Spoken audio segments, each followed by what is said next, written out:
നമസ്കാരം, എല്ലാവർക്കും പുതിയൊരു വീഡിയോയിലേക്ക് സ്വാഗതം. ഇന്നത്തെ വീഡിയോയിൽ നമ്മൾ നല്ലൊരു മാങ്ങാ ചമ്മന്തിയുടെ റെസിപ്പിയാണ് കേട്ടോ കാണുന്നത്.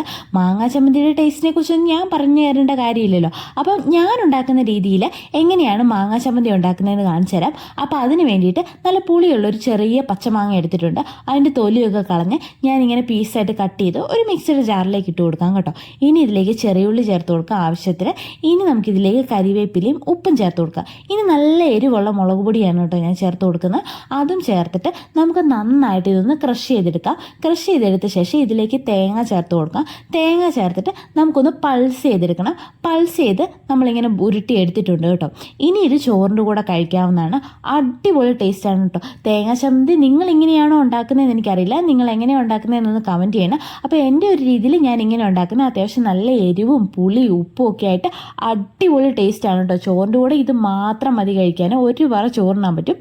അപ്പം ചിലർ ഈ ഒരു ചമ്മന്തി ഉണ്ടാക്കുന്നത് വെച്ചാൽ ഒരു വെള്ള കളറിലാണ് മാങ്ങാ ചമ്മന്തി ഉണ്ടാകുന്നത്. ഈ രീതിയിലൊന്നും ഉണ്ടാക്കിയിട്ട് അഭിപ്രായം പറയണേ. ബൈ.